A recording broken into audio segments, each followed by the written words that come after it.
याद रखिए, यहां बैठे हुए शिक्षकों, मैं सबसे पहले आपसे बात शुरू करता हूं। आप पर जिम्मेदारी ज्यादा है। एक पुल गलत बन जाए तो कोई बड़ी दुर्घटना नहीं होती, जनहानि होती है, कुछ लोग मरते हैं, दुख की बात है। एक डॉक्टर बेईमानी से डॉक्टर बन जाए तो पूरे जीवन में 100-200 लोगों को जल्दी यमराज के पास पहुंचने या इंद्र के पास पहुंचने की व्यवस्था करता है। लेकिन एक अध्यापक गलत हो जाए, एक अध्यापक अपना काम ठीक से ना करे, एक अध्यापक केवल यह सोचे कि मैं वेतन के लिए काम कर रहा हूं, तो मानिए कि वो ऐसी पीढ़ियां तैयार कर देता है तो देश आगे जा सकता है या पीछे जा सकता है।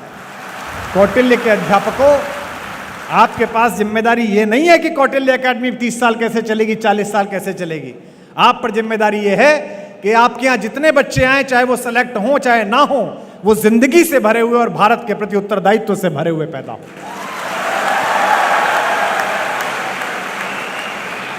ये जो इर्रेस्पॉन्सिबिलिटी हमारे बीच आ गई है, ये जो गैर जिम्मेदारी हमारे बीच आ गई है। 2011 आंदोलन शुरू होने से पहले तक मैं भी पढ़ाता था, BA MA की क्लास पढ़ाता था, और मैं देखता था कि मेरी कॉलोनी में रहने वाले प्रशासनिक अधिकारी या एक छोटा सा व्यापार करने वाले आदमी के चेहरे पर जितनी हनक, जितनी तेजस्विता, जितना गौरव बोध, अपने काम के प्रति जितना उत्सुक भाव होता था, उतना अध्यापकों में नहीं होता था। क्योंकि आप इस बात से मत तोलिए खुद को कि आपको वेतन कितना मिलता है। आप इस बात से मत तोलिए कि आपको विधायक जी जानते हैं कि नहीं जानते, उषा जी आपकी मंत्री, हमारी बड़ी बहन आपको जानती हैं कि नहीं जानती हैं। आप इस बात से तोलिए कि ये सब लोग ट्यूबलाइट में कनेक्शन लगाने का काम करते हैं। आप अध्यापक हैं, आप एक दीपक से लाखों दीपक जलाने का काम करते हैं। यह आपका कौशल है। बहुत सारे अध्यापकों को यह बात लग सकती है कि कुमार विश्वास ऐसी बात इसलिए कह रहे हैं कि खुद भरे पेट के आदमी हैं। बिल्कुल गलत बात।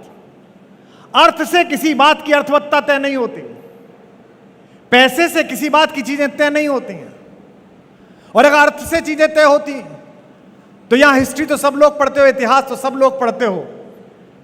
जितने इतिहास के विशेषज्ञ बैठे हों या गुरुजन बैठे हों, मुझे याद करके बताएं, पूरे 1000 साल में 2 सेठों के नाम बता दो। पूरे 1000 साल के भारत के इतिहास के सेठों के नाम पता नहीं है तुम्हें। 14वीं शताब्दी का सबसे बड़ा सेठ कौन था, दिल्ली का, पता नहीं है। 16वीं शताब्दी में इंदौर का सबसे बड़ा सेठ कौन था, पता नहीं है। केवल 2 सेठों के नाम इस देश को याद हैं। एक अपनी स्वतंत्रता और अस्मिता के लिए लड़ने वाले महाराणा प्रताप के लिए अपने पूरे खजाने को खोल देने वाला भामाशाह, और एक स्वतंत्र भारत की लड़ाई में गांधी के पीछे अपना धन लगा देने वाले बिड़ला जी। केवल 2 सेठों के नाम याद हैं। इन 2 सेठों के नाम भी क्यों याद है? इन 2 सेठों के नाम इसलिए याद हैं कि इन दोनों सेठों ने अच्छे काम के लिए अपने पैसे को लगाया। इसलिए नहीं कि उन्होंने पैसा बहुत कमाया। ब्रांड के लोग मुझसे कहते हैं कि फला प्रोग्राम में चले जाइए, टीवी में फला काम कर लीजिए, रेस्टोरेंट खोल दीजिए। तो मैं कहता हूं ये मेरा काम ही नहीं है। 1-2 काम मैंने ऐसे किए थे जो मुझे नहीं करने चाहिए थे, उनका पश्चाताप आज तक पूरा नहीं हो रहा मुझसे। ईश्वर ने तय कर दिया, नियति ने तय कर दिया, मुझे कहकर भेज दिया कि कुमार विश्वास, तुम्हें मैं विशेष कृपा से नवाज रही हूं बेटा। मैं तुम्हें समय अवसर के अनुकूल बात याद आने का कौशल सौंप रही हूं। मैं उसको कह सकने की शब्दावली तुम्हें दे रही हूं, और मैं बिना किसी सत्ता से भयभीत हुए, बिना किसी व्यक्ति के प्रभाव में आए, देश की, राष्ट्र की, लोकतंत्र की और मनुष्यता के हित में बोलने वाला कलेजा भी दे रही हूं। तो जो काम भगवान ने मेरे लिए तय किया है, अगर उसमें मैं ज्ञान अपना लगाऊं तो मुझसे बड़ा मूर्ख कौन। इसलिए जितने भी बच्चे यहां तैयारी कर रहे हैं, और आज जितने बच्चे जिनकी नौकरी लगी है, अगर आपसे ईश्वर को कुछ और कराना होता, अगर पैसे ही कमाने होते, तो 10वीं पास लोग पैसे कमाते हैं, 12वीं पास लोग 2-2 हजार करोड़ के टर्नओवर का काम करते हैं।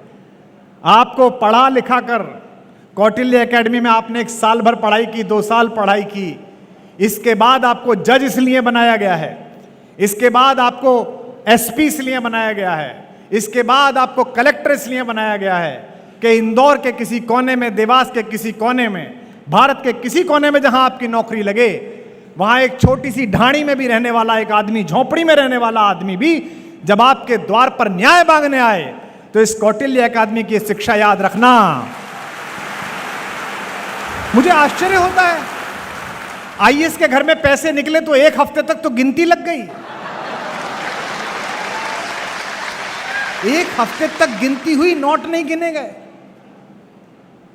ये क्या देश बना रहे हैं? और क्यों बना रहे हैं हम? क्योंकि सब कुछ ठीक चल रहा है, केवल जो बीज जड़ में जाना चाहिए वो ठीक नहीं चल रहा। ये जो देश के चरित्र निर्माण की प्रक्रिया है, ये केवल अध्यापक कर सकता है।